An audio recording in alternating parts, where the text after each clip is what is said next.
with Geniene Preston of Life is a Beach. And of course, these days we're traveling mostly around South Africa. And of course, this time I'm traveling through to KZN, having made a stop in Nottingham Road. Nottingham Road seemed to have always been a bit of an off the beaten track. If you're on your way to Durban, it's known as the Natal Midlands. But actually, Nottingham Road stands on its own and should always be considered a stopover, especially if you're travelling up to northern Natal, the Shishlui side. It's a perfect stopover for a night, half a day, and then get on your road. In fact, if you leave Johannesburg early enough, you can spend the afternoon here, and it's really worth watching. And I've caught up with Clive Foss of Nottingham Road Hotel, the owner of Nottingham Road Hotel since 2005? Not quite 2005, but certainly in the last 10 years. Oh, wow. Yeah. So a bit of a family business, but then self-purchased 10 odd years ago. And certainly come a long way, because I noticed when I was in the breakfast room this morning, there was a whole bunch of fishermen ready to go fishing. And I'm imagining that you're also part of the whole fishing experience that Nottingham Road offers. Wonderful to have you with us. Bit crisp this morning, 1 degree, so right in the heart of the Midlands. We are hosting our 22nd Tops Corporate Challenge, which is a fly fishing event. All trout, controlled by a company called Wildfly, and we have been involved with them for the last 22 odd years. It's an annual event. There are 3 legs and a final, and we have fishermen from around South Africa, some from Zim, that come down and participate in this event. There's some incredible prizes that are up to offer. Trips to the Seychelles, which is going to be the holy grail of fly fishing, certainly in the southern African region. And it starts today. So we've got 50 odd fishermen descending on us later this afternoon for their first round. And where do they fish? So it's all dam fishing. The rivers are seasonal. We don't always have access to the rivers. So from a competition perspective, it's easier to fish a dam. And they arrive on Thursday night where they're briefed. They have their what they call a dram draw. Then they fish a dam in the morning and they come back to the hotel for lunch, and then they fish a dam in the afternoon. Their scores are accumulated, and then on a percentage basis, it then goes through to the final. And then 6 teams from each leg go through to the final, which is towards the end of August. The winners of those teams then qualify for these incredible prizes of fly fishing in the surf, fly fishing in the rivers of Africa, for tiger fish. For most species, you're able to use a fly and a fly rod now. So the guys that are proper fly fishermen see it as a wonderful opportunity to get to exotic and wonderful places that we might never normally get to. And through this competition, we're able to do that. Is it by weight? Is it by weight of fish or size of fish? What is weight, it's always, size and weight is what it's all about. So the bigger the fish, the more excitement there is. And it's trout? And it's only trout. We only do trout, and it's generally browns or rainbows. To give you an example, if you get a 10-pound trout, you qualify to either win a car. We've had cars being won historically. We've had boats being won. We've had trips sponsored to Europe where you can go and fish the most exclusive fishing waters in England. So the prizes are as exciting as catching the big fish. The 10-pound fish for the Midlands is really spectacular. There are not many around, and when they do get caught, there's a lot of excitement about it. So I suppose what we need to push our fishing towards is a 10-pound fish. Even though if you're fishing in a river with a really light rod and you get what we call a stocky or a wild fish, that's hugely exciting. So to be honest with you, a 10-pound fish is the holy grail, and a really wild, tiny trout on a very light rod is equally as exciting. So did the guys stock the So the dams are historically stocked. Trout don't breed in still water. They need flowing water to breed. So in the rivers, they breed naturally, but most of our dams in this particular district are stocked, and there's an intensive stocking program that takes place where they're accurate catch records. There's a proper management structure that goes into the managing of the dams. I'm so excited to hear that, because I always imagined that they only had a certain amount of fish that you had to catch, and if you caught them all, well, bonus. So it means that I've learned something about fishing. Well, I think what's happened is historically the dams weren't open to the public because all of our dams are on private land. So if you didn't know somebody that had a farm or access to a dam, you would never have really got there. So Wildflower have come along and they've actually leased the dams back from the farmer as such, on the condition that they're able to send tourists in there or fishermen in there to enjoy the facilities. So that's where the management of the waters is so much better than it used to be. So definitely worth a visit by people around the world who are fishermen, 100%. and especially around South Africa, because it's such a beautiful place to come and stay. Yeah, with you the know, whole family. you can fish generally throughout the year. The rivers are seasonal, because of the the breeding cycle as well as the water levels and things like that. So the rivers are the most exciting to fish because that wild trout is spectacular. But you don't always have access to them. Where the dams are generally 365 days a year, you can get out on a dam and have fun. And I think one of the nicest things is you can bring your family, because your family can come and stay at the hotel with you, and they can enjoy the facilities around the events and whatever Nottingham Road has to offer. You know, we have a number of things that I think the Midlands is really great for families. There's space, there's fresh air to start with, and then there's enough for mom, for dad, and for the children to get up to. We now have go-kart racing here. We have horse riding that you can go and get involved with. The ladies, there's the spas. We have numerous spas that offer day packages. So I think there's enough for everybody to do.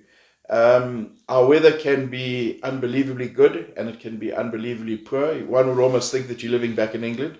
Certainly in October, November. Just from a coldness perspective, we sometimes burn more wood in November than we do in July because the days are wet and cold and as close to England as you'll ever be. That gets a bit testing because we do like the sunshine. Tell me a little bit about the history of the hotel and your involvement of the hotel. So my boys are the sixth generation that have drunk in the pub. And Notties Hotel is as notorious for the pub as it is for the actual hotel. Initially it was built, I think there were 10 rooms. And in the old days, of course, without pressure pumps and electricity and everything like that, they had a communal bathroom on the top floor and on the bottom floor. And with time changing, everything is now en suite.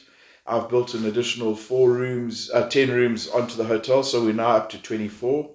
I suppose I've been coming here my whole life.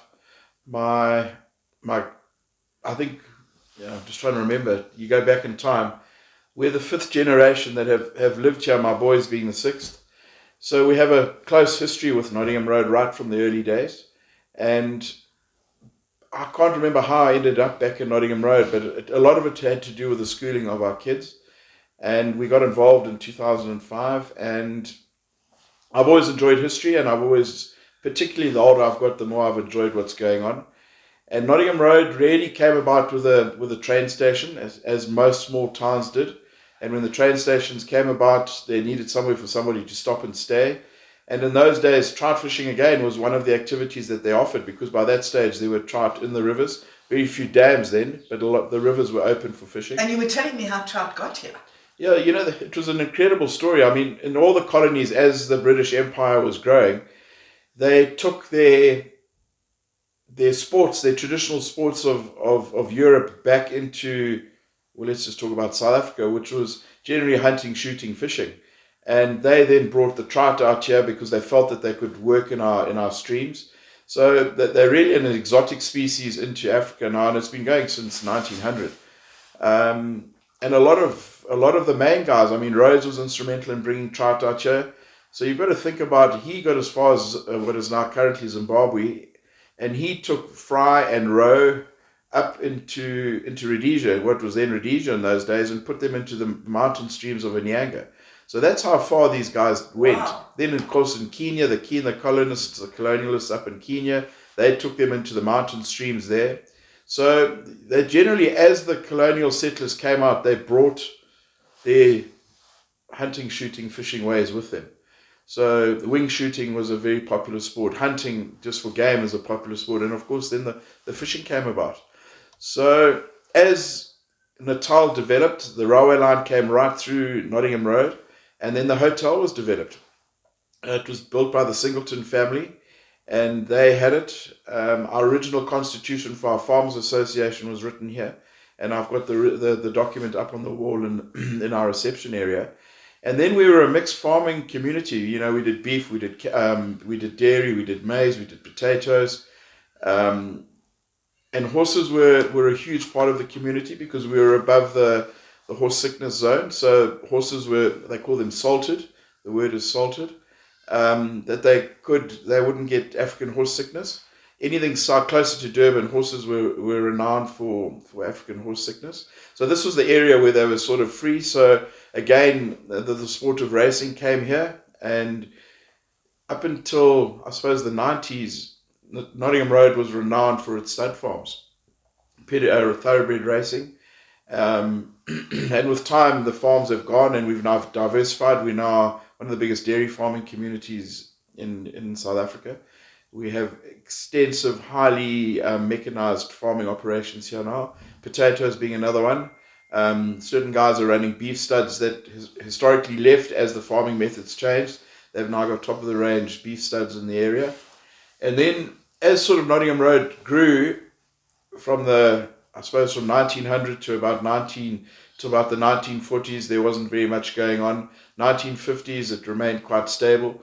From a community of farmers than anything else. And then in 2004, the local polo field was bought and a housing estate called Gowrie was opened. And we now have Gowrie Farm, Gowrie Village.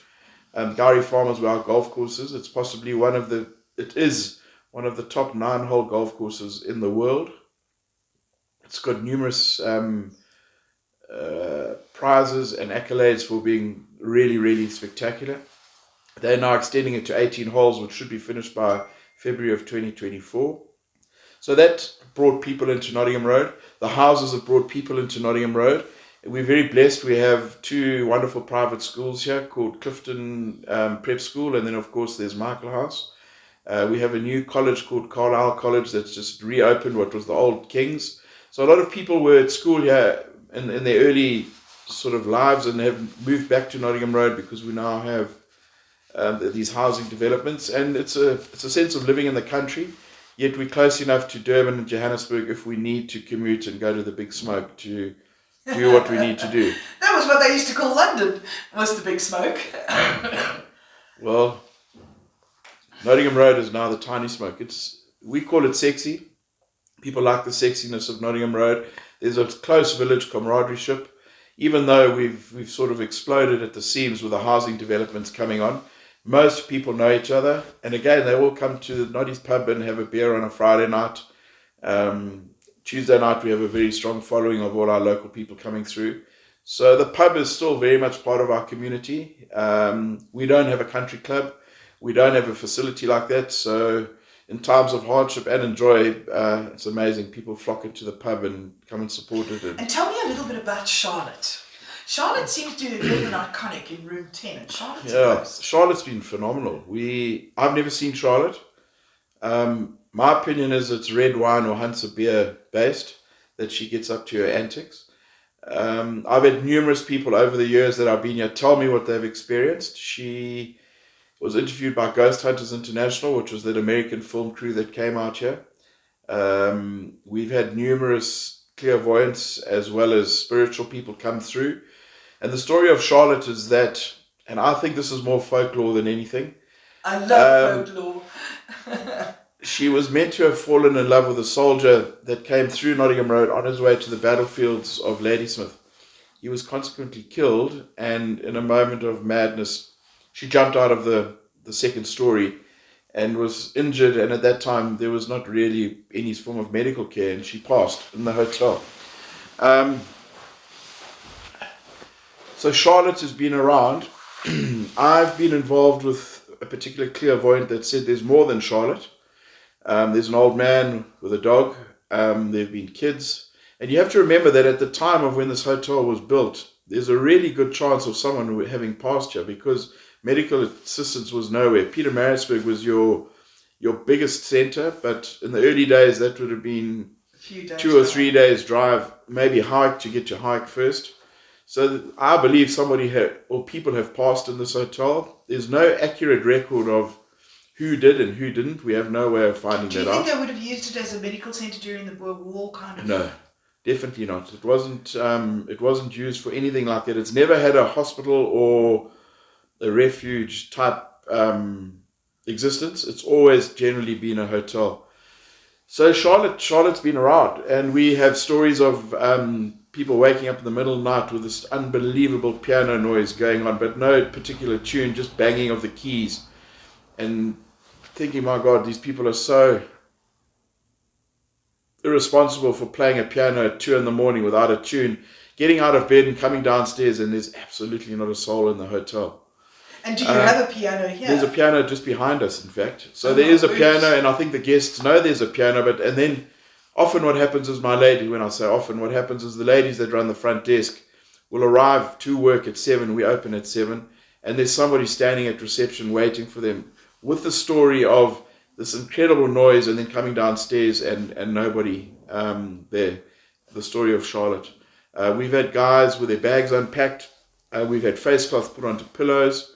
She's been notorious for opening the hot water tap. I know the one guy personally very well. He's not a spook hunter. Let's call him a spook hunter. He doesn't know about spooks or ghosts. And he had the hot water tap turned onto his room. He left the room. He went and stayed next door with his mate. He was absolutely terrified. So he came downstairs and told us the next morning, and it was all, you left the tap on in the night, you got up and turned the wrong tap on or off, whatever.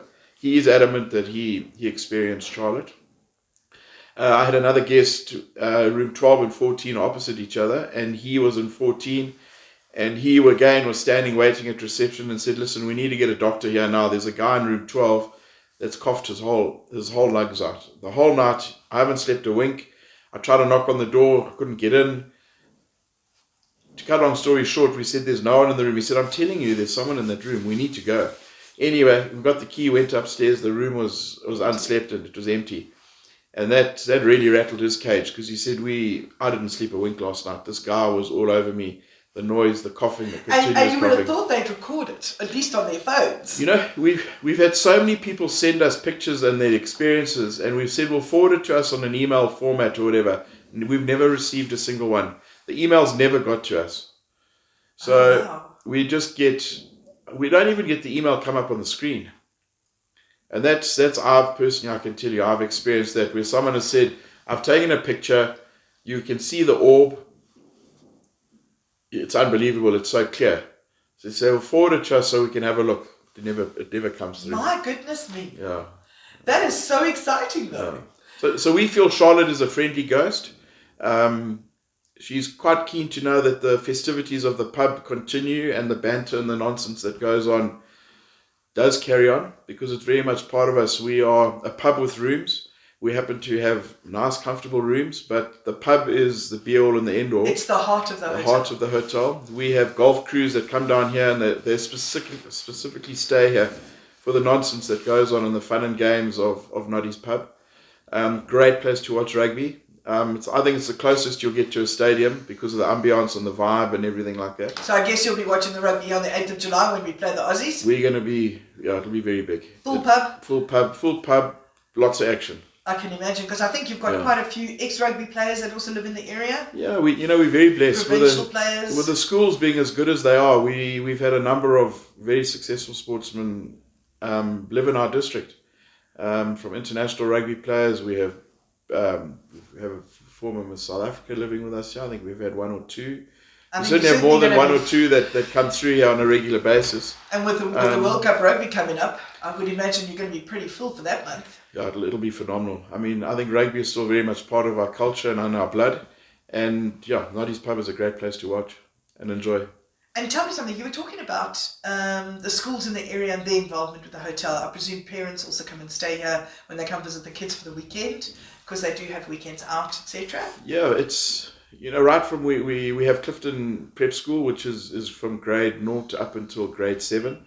So we see all those kids literally coming here, the kids of the community coming here, nappies right up until when they're 18, and they now have the rite of passage of coming into the pub, which is incredibly important for them. Often the schools, at the end of the closing of schools, the matrics come here and celebrate before with their parents the finishing of school, and then we'll have almost the finishing of school, and from grade 1 to 3 there's a celebration, and then there's middle school up until grade 7. There's generally a celebration at the end of the year, and of course there's a big celebration when one is now legally of age to come into the pub, and that's been a rite of passage here for as long as I can remember.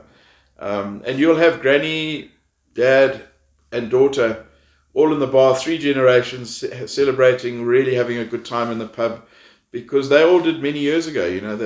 They all came here in their youth, and they've come back. And I think that's one of the nicest things about country hotels, is not only their story, but their continued existence as a centre of the community, because they become a centre of the community. And Very that's much. certainly what this hotel has been. Yeah, very much like that. We work hard at doing it. I have to be honest. My wife and I are very involved in the local community, in addition to what we do here. So I think what you put into your community is what you get out of it. And in times of hardship, we've been here, and in times of joy, we've been here. And I mean, during the COVID exercise or experience, we literally went from earning an income to nothing overnight. And as and when we opened, our community stood by us, and we're extremely grateful for that, because had we not have had our community, I don't think we'd be here today. The pressures of COVID would have come and really got stuck into As us. it did to a lot of places. As it did to a lot of places. A lot of places did close Quite sad, post-COVID. actually. And it wasn't their fault. It was the epidemic that consumed the world. And to be honest with you, when we came out of the first COVID, we thought, well, if this is the new way in which the world is going to offer, COVID has been a good thing for us. Tell me a little bit about your rates, where people can book, where they can find you. So we're on most of the platforms for accommodation. I would recommend you book directly with us at Notties Hotel. Telephone number 033 266 151. Do you want to say that a little slower? Sure. It's 033 266 151. And then, of course, we have email. So it's reception@nottieshotel.co.za or reservations@nottieshotel.co.za. And that works continuously. During load shedding, we do have a backup generator, so our comms do continue. So we are able to answer calls and get messages in and out. And then, we have a website as well, which is www.nottieshotel. Really accessible, easy to get hold of. I think from a tourism perspective, we are ideally situated from a self-drive perspective, in that you can drive from Bloem, from Joburg or Pretoria. We're halfway between the north and the south coast. It's a great stopover. If you leave Johannesburg at 3 in the afternoon, you'll be here by 7 in the evening. Spend the night with us. Generally, your accommodation only allows you to book in at 2 o'clock the next afternoon. So it gives you time to drive through the Midlands, experience some of the charm of the Midlands meander and all these wonderful outlets that are there, and then get to your destination in time to enjoy a week on the north of the south coast. Oh, I must say, I think they should rather spend a week here. Because I must tell you, your room was absolutely delightful. It had the best bath ever, I must tell you. So I was able to enjoy your bath. One of the things that I also enjoyed was the beef pie last night, the Guinness pie. My goodness, when it arrived, I thought, okay, me and who else is going to eat this pie? Because it was huge. I was lucky enough to travel in Ireland, and we went around, and Guinness is an iconic brand throughout the world. And we were approached by South African breweries to turn this into a Guinness experience, the pub. And I said we could only do half the pub, because there's so much memorabilia of people on the other half of the pub we didn't want to change. And we didn't want to become a branded operation. So we worked particularly hard at our food and beverage side of things. My wife is a Cordon Bleu chef. She studied at Silwood in Cape Town. Wow. So that is her forte, and she generally takes care of the final details of the food and beverage. Even though we're now sitting more on an admin perspective, just because of the way in which business changes. We do a good pub. We do great pub grub. I wouldn't call it anything Nouvelle cuisine or anything like that. Pub grub should always just be damn good food. 100%. And I think the more basic it is, the more homemade it is, the better. And it works. We've had a wonderful blast on one of our local radio stations, and our pie consumption has gone. It's literally doubled, if not quadrupled, in the last week. So that's what we do. How tremendous is that? And thank you so much for your time and for my wonderful stay. It was really, really, and it was lovely to talk to you about the history and where you've come from, and the fact that your grandmother had 13 children. I mean, not quite my grandmother. My grandmother's grandmother, to be honest. Well, there you go. So it's great to know there more of you, and certainly more about you. And I think from the original family, Charles and his wife, Smythe. I think there must be 300 or 400 now.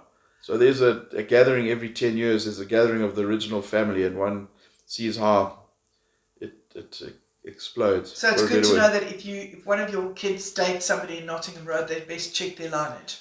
I would think in Natal it's generally a problem because a lot of people are related. You've got to be very careful where you go in dark corners and late nights. That's wonderful. Clive Foss, has been wonderful to meet you. Thank you so much for your time. Thanks, Geniene, and have a wonderful time down here with us. Thank you, I will. And we look forward to seeing you again. Thank you. I'm Geniene Preston of Life is a Beach.